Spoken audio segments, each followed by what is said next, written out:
The moment she said no, the entire room forgot how to breathe. The receipt lay between them, crisp white against the dark walnut table, a bold handwritten number at the bottom, $10,000, and beneath it, in confident ink, 3 simple words, dinner with me. Ethan Caldwell didn't look up right away. He didn't need to. He had made offers like this before, and the outcome had always been the same.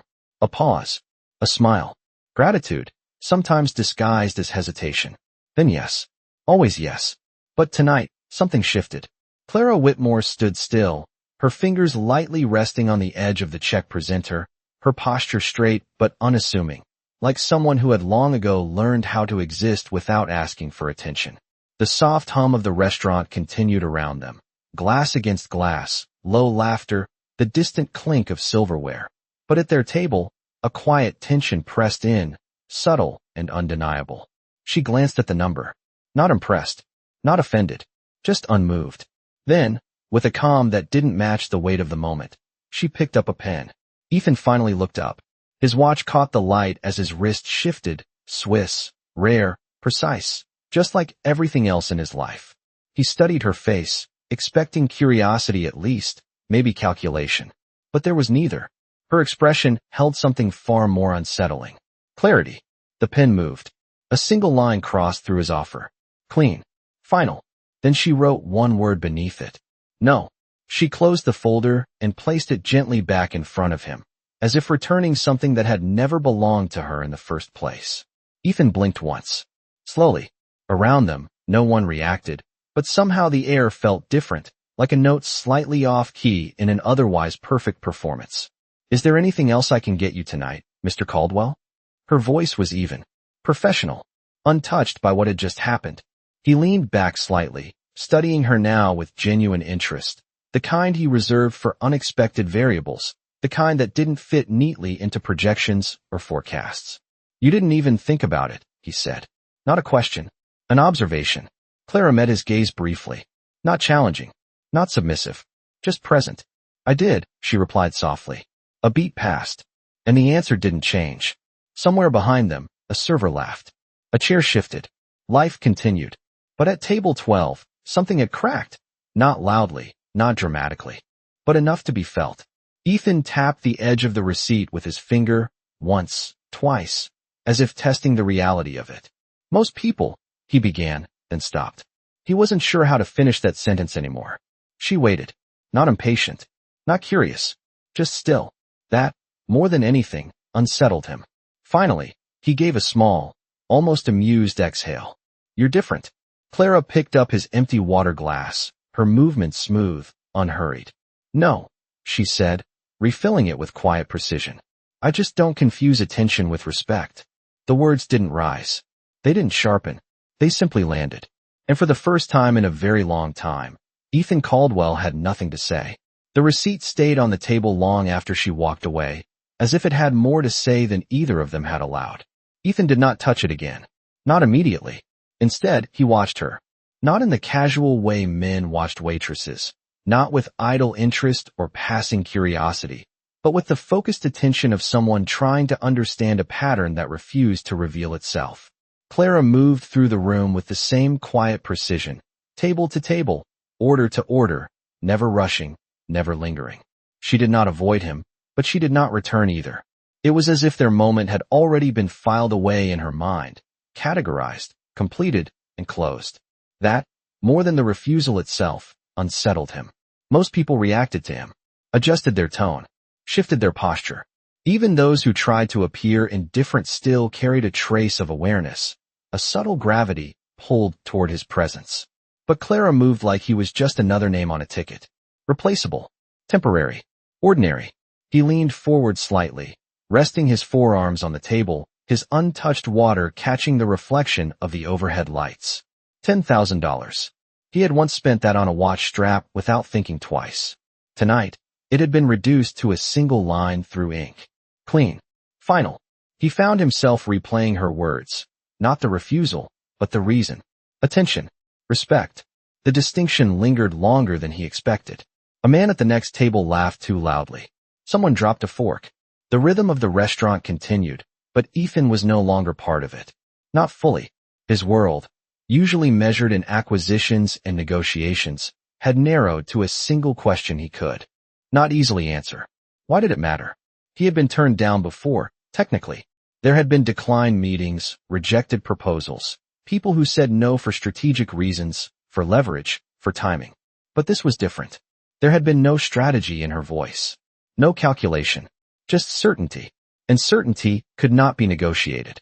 Across the room, Clara paused briefly near the service station, checking an order, her pen moving quickly across paper. For a moment, she looked almost like someone else. Not smaller. Not lesser. Just somewhere else entirely. As if this place was not where she belonged, but where she had chosen to be. The difference was subtle, but it changed everything. Ethan stood up slowly, the chair barely making a sound against the polished floor. Heads did not turn. No one noticed. For once, he was just another customer finishing dinner. He placed his card inside the folder without opening it again. No revision. No second offer. When Clara returned, it was with the same composed expression, the same steady hands. She set the receipt down, processed, complete, nothing added, nothing taken away. Their eyes met for a fraction of a second. No tension. No apology. Just acknowledgement.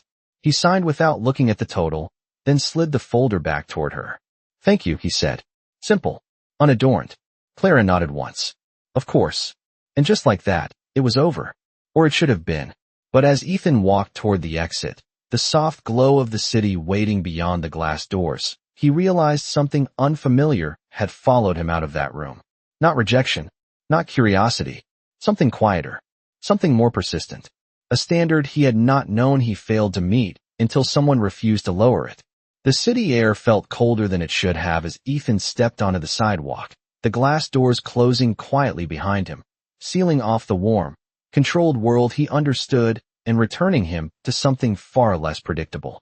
Traffic moved in steady lines, headlights stretching across wet pavement from a light rain that had started without him noticing. He paused for a moment, not because he had nowhere to go, but because for once, he was not in a hurry to get there. His driver stood by the curb, ready, attentive, the car door already open. Everything in its place. Everything expected. And yet, something was off. Ethan slid into the back seat, the familiar leather, the soft interior lighting, the quiet hum of engineered comfort surrounding him like a second skin. Home, sir? The driver asked. Ethan did not answer immediately. His gaze stayed on the restaurant window, where reflections of strangers moved in layers of light and shadow. Somewhere inside, Clara was still working, still moving through her world with that same unshaken rhythm. Not yet, he said finally. The driver nodded once, waiting. Ethan leaned back, loosening his tie slightly, though it had not felt tight until now. His mind did not return to meetings or numbers or pending decisions. It returned to a single moment. A single word. No. He had heard it before, but never like that. Not without hesitation. Not without apology. And certainly not without consequence. Because this one lingered. Not as rejection, but as a mirror. He reached into his jacket and pulled out his phone, unlocking it out of habit more than intention. Messages waited. Updates. Opportunities. Things that, just hours ago, would have mattered. He stared at the screen, then locked it again. None of it felt urgent anymore. The car remained still at the curb, unnoticed by passing pedestrians who moved with purpose, with routine, with lives that did not revolve around him. That, too, was unfamiliar. Inside the restaurant, Clara wiped down a table near the window, her reflection briefly overlapping with his through the glass. She did not look up, did not search the street, did not wonder if he was still there. Her world continued, complete on its own terms. Ethan exhaled slowly, something settling into place that he could not quite name. Drive, he said. The car pulled into traffic, merging seamlessly, like it always did. But as the city lights blurred past, Ethan found himself paying attention in a different way. Not to the skyline, not to the architecture, but to the details he usually ignored. A man helping someone with a heavy door. A couple laughing over something small. A woman walking alone, steady, unbothered by the noise around her. Lives that did not adjust for him. Lives that did not need to. By the time the car reached his building, the rain had picked up slightly, tapping softly against the windows like a quiet insistence. The doorman greeted him with the same practiced respect, the same recognition of status, but Tonight it felt rehearsed, predictable, expected. Ethan nodded, stepping inside, the marble floors reflecting his silhouette as he crossed the lobby.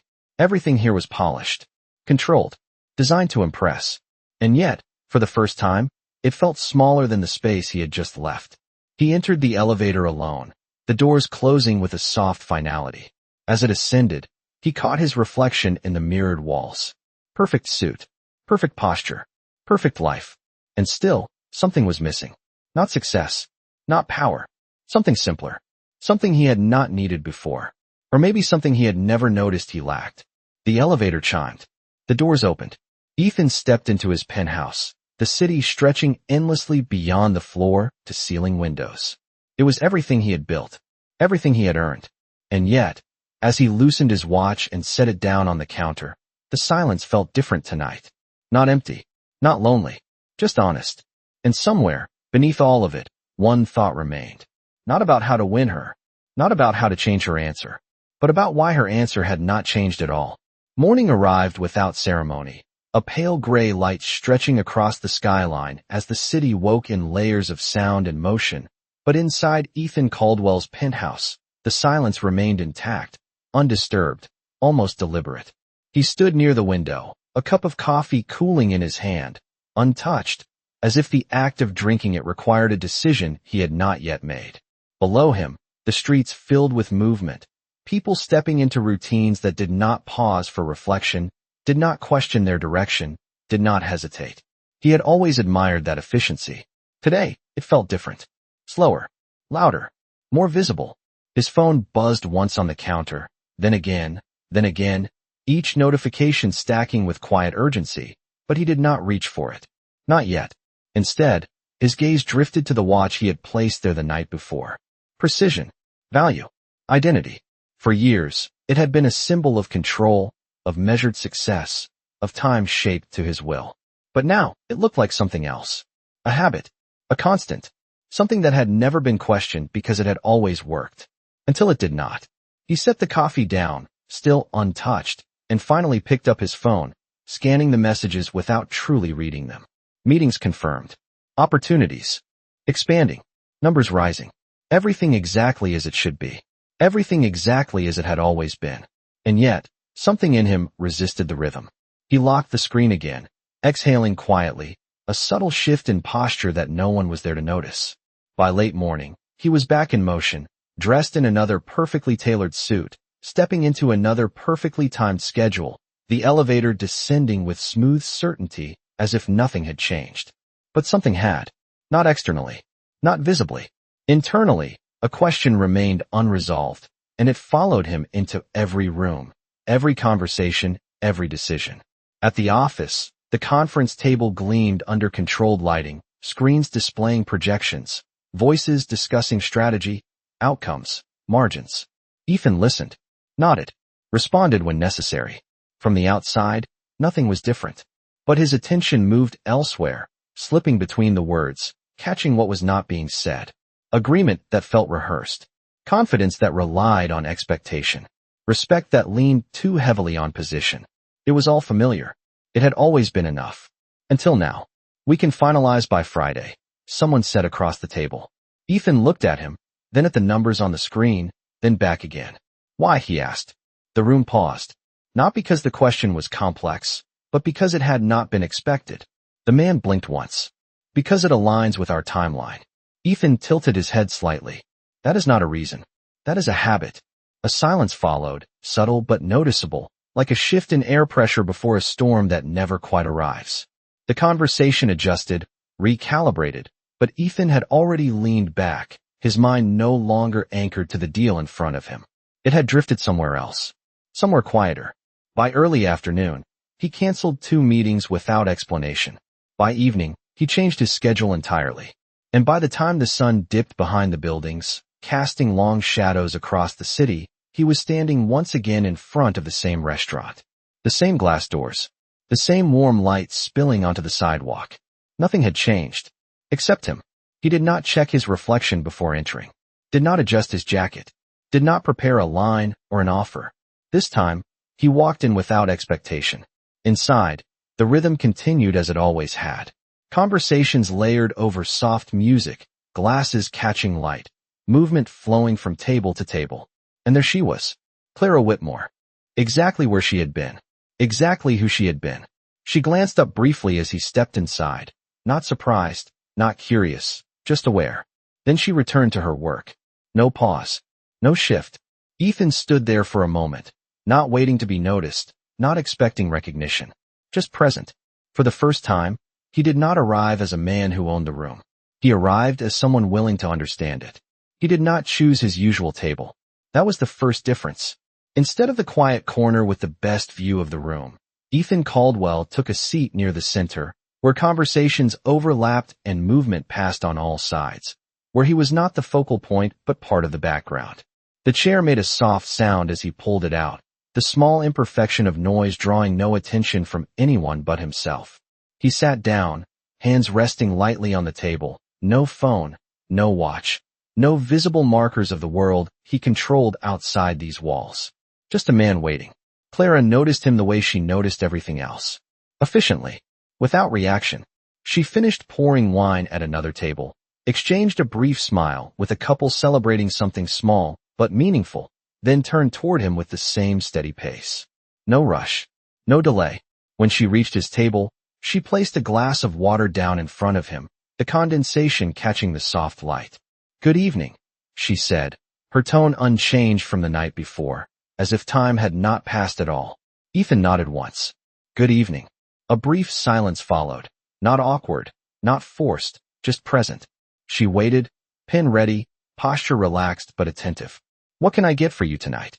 He looked at the menu, though he had already decided before walking in. Not the most expensive option, not the rarest, just something simple. "The grilled salmon," he said, then paused slightly. "And coffee. Black." Clara wrote it down without comment, without approval or disapproval, just acknowledgement. "I will have that right out for you." She turned to leave, but his voice stopped her, not loud, not demanding, just enough to reach her. "Clara." She turned back, not surprised that he knew her name, not curious how, just attentive. "Yes." He held her gaze for a moment, not searching for control this time, not measuring, just steady.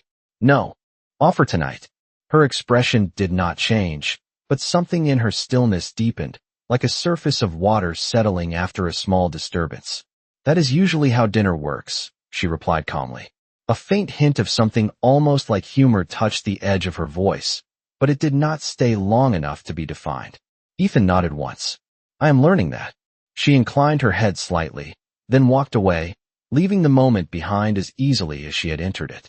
Around him, the restaurant continued its quiet symphony of movement and sound, but for Ethan, something had shifted again. Not dramatically, not visibly, just enough. When the food arrived, Clara placed it in front of him with the same precision as before, the plate aligned perfectly, the utensils set just so. He noticed the details now, not because they impressed him, but because they were intentional. She did not ask how his day had been, did not fill the silence with polite conversation. She gave him space, and for the first time in a long time, he did not feel the need to fill it. He ate slowly, tasting the food instead of rushing through it, noticing the balance of flavors, the temperature, the care. Simple things. Things he had overlooked when everything had been about speed and outcome. Halfway through the meal, a man at a nearby table raised his voice slightly, frustrated about a delay. Clara approached him with the same calm presence, listening fully, responding without defensiveness, resolving the situation with quiet efficiency. No escalation, no submission, just clarity. Ethan watched, not as a customer evaluating service, but as someone recognizing something familiar. Not the situation, the composure, the control. The difference was, she did not use it to dominate the room. She used it to steady it. When she returned to his table, refilling his coffee without interrupting his thoughts, he spoke again, softer this time. "You do not try to impress anyone." Clara set the pot down, meeting his eyes briefly. "That depends," she said, "on what they are looking for." Then she stepped back, leaving him with a sentence that lingered longer than the taste of the coffee, something simple on the surface, but layered beneath, like everything else about her. And for the first time, Ethan Caldwell realized he was not trying to win her. He was trying to understand why. He could not. The coffee had gone cold, But Ethan did not notice until Clara reached for the cup, her fingers brushing the handle with quiet precision as she replaced it with a fresh one without asking. Steam rose between them, subtle, almost invisible, but present enough to mark the passage of time he had not tracked.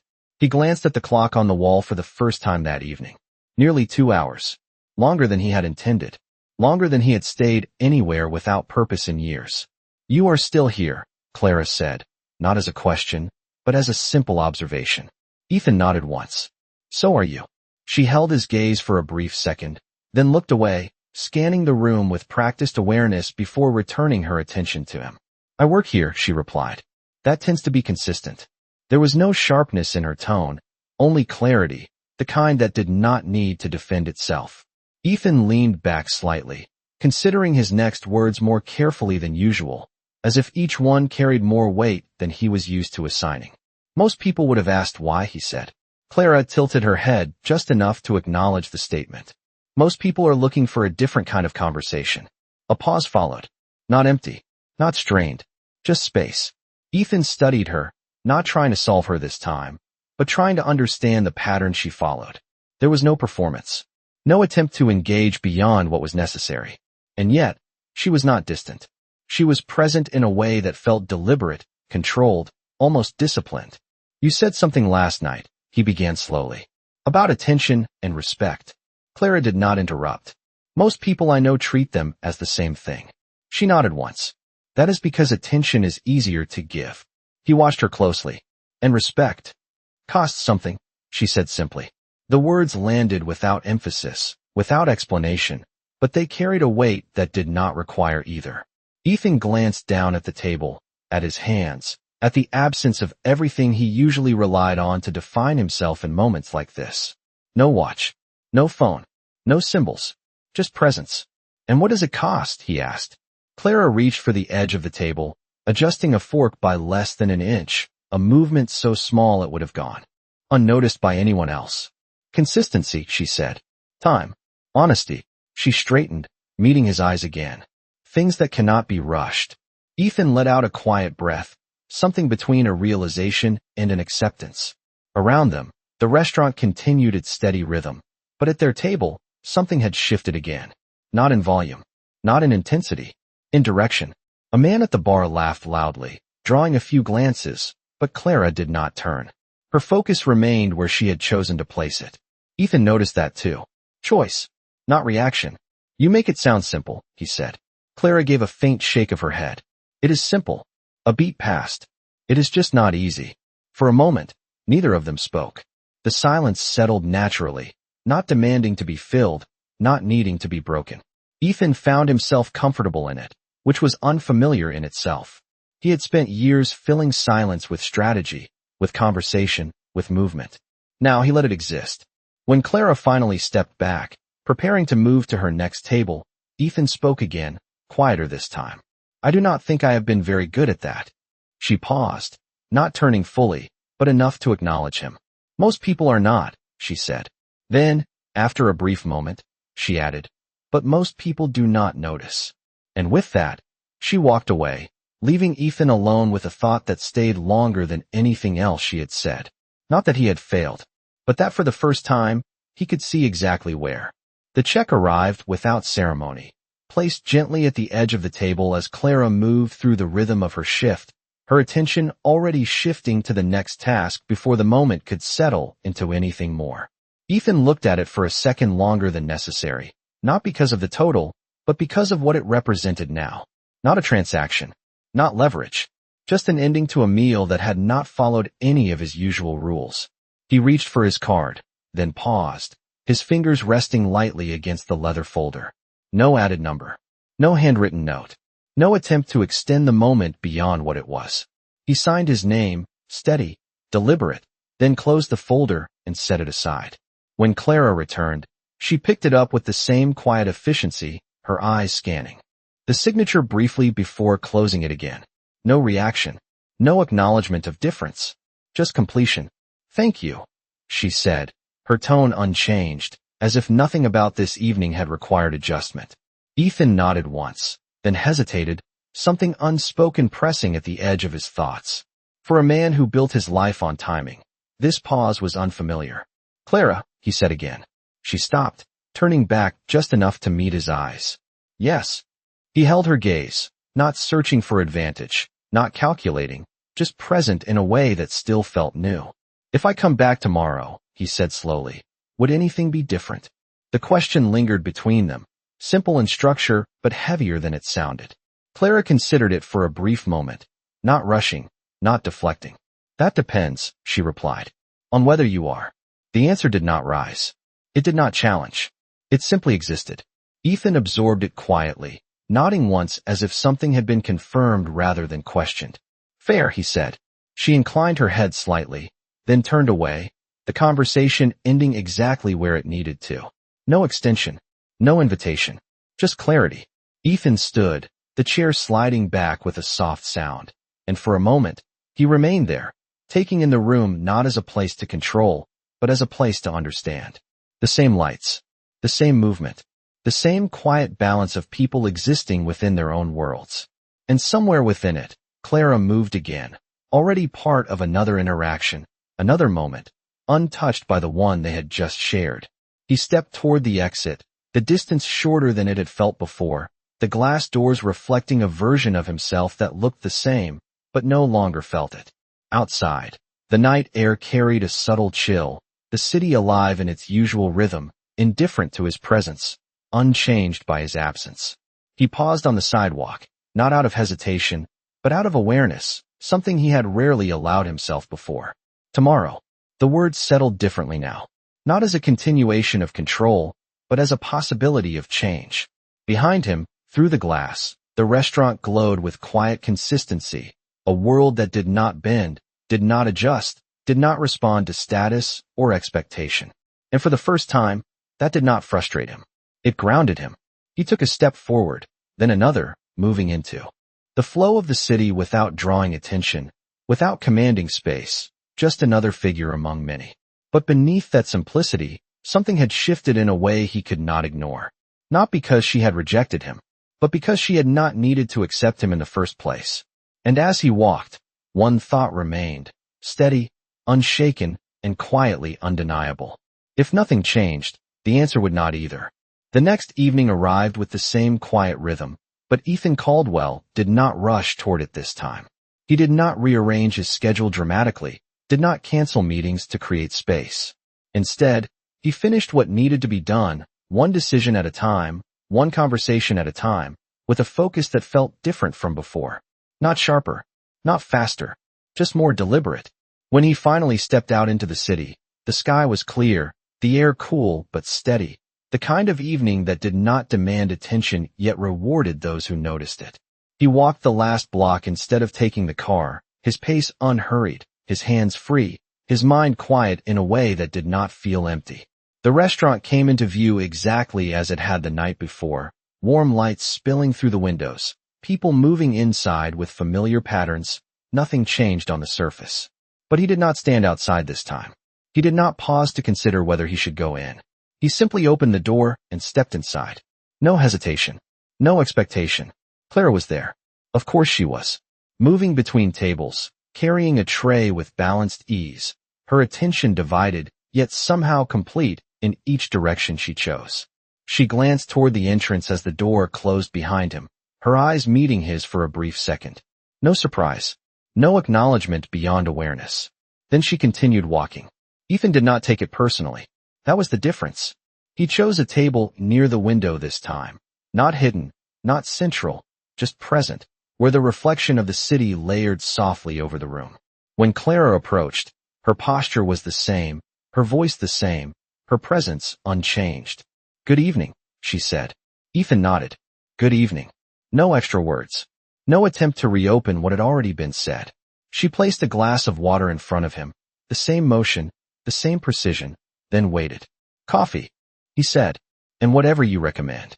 Clara paused for a fraction of a second, not surprised by the order, but measuring it.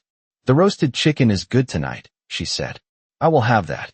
She wrote it down, then looked at him again, just briefly, as if confirming something that did not need to be spoken. "I will bring your coffee first."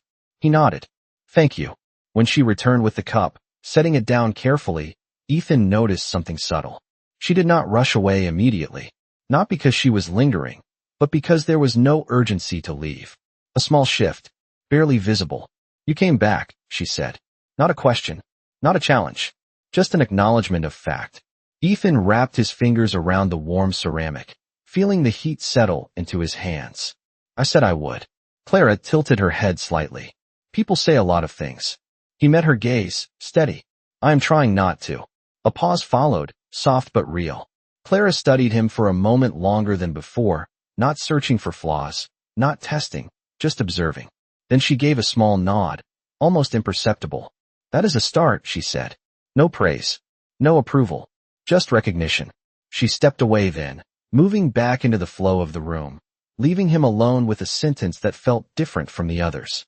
Not sharp, not corrective, just open. Ethan took a sip of the coffee, the taste simple, steady, unremarkable in the way that made it real. Around him, the restaurant continued as it always had, but he was no longer trying to define his place within it. He was letting it form on its own. And somewhere between the first sip and the quiet acknowledgement she had given him, something shifted again. Not in her, in him. Not a transformation, not a breakthrough, just a direction. Subtle, quiet, but finally his to choose. The plate was nearly empty when Clara returned, her steps as steady as they had been all evening, her presence unchanged in a room that had slowly begun to feel less like a stage and more like a place where things simply existed as they were. Ethan set his fork down, not rushing to finish, not stretching the moment either, just allowing it to reach its natural end. When she approached, he looked up, meeting her eyes without hesitation, without expectation. "It was good," he said. Clara nodded once. "I am glad." No performance, no attempt to impress, just acknowledgement. She reached for the plate, her movements precise, then paused slightly, as if giving him the space to speak if he chose to. For a moment, he did not. Not because he had nothing to say, but because for once, he was choosing what was worth saying. The noise of the restaurant softened around them, not fading, but settling into the background, like a steady rhythm that no longer needed to be followed. "You were right," he said finally. Clara glanced at him, her expression calm, attentive. "About what?" "About respect," he replied. "About what it costs." She held his gaze for a second longer than usual, not surprised, not impressed, just listening. "And?" she asked. Ethan leaned back slightly, his posture relaxed in a way that no longer felt practiced. "I have been spending the wrong currency." The words were simple, but they carried a clarity that had not been there before. Clara studied him, not looking for flaws, not measuring intent, just observing the shift that had taken place quietly, without announcement. "Most people do," she said. "It is easier that way." Ethan gave a small nod. "I know." A brief silence followed, but it did not feel unfinished. It felt complete. Clara gathered the rest of the table, aligning the glass, adjusting the napkin, small details that reflected the same consistency she had spoken about. When she placed the check down, there was no hesitation, no added note, no extension beyond what was necessary. Ethan picked it up, glanced at the total, then reached for his card. This time, there was no pause. No thought of adding more. No instinct to change the outcome. He signed, closed the folder, and slid it back toward her. Clara took it, her fingers steady, her expression unchanged. "Thank you," she said. Ethan stood, the chair moving softly against the floor, and for a moment, he remained there, not because he was unsure, but because he understood that this moment did not need to be extended to matter. "Good night, Clara," he said. She looked at him, meeting his gaze fully now, something subtle but real passing between them. "Good night, Ethan." No titles, no distance, just names. He nodded once, then turned and walked toward the door, the space between them, closing without resistance, without regret. Outside, the city moved as it always did, lights stretching into the distance, people crossing paths without noticing, life continuing in its steady, unremarkable way. Ethan stepped into it without hesitation, not looking back, not needing to. Behind him, through the glass, Clara returned to her work, her world unchanged, complete on its own terms. And that was the difference. She had not changed for him. He had changed because of her. Not into someone new, into someone more honest. As he walked, The noise of the city no longer felt like something to rise above or control. It felt like something to move within, to understand, to be part of without needing to define it. And somewhere in that quiet shift, a realization settled, not loud, not dramatic, but certain. She had never been someone to win. She had been someone to learn from. And in the end, that was worth more than anything he had ever tried to offer.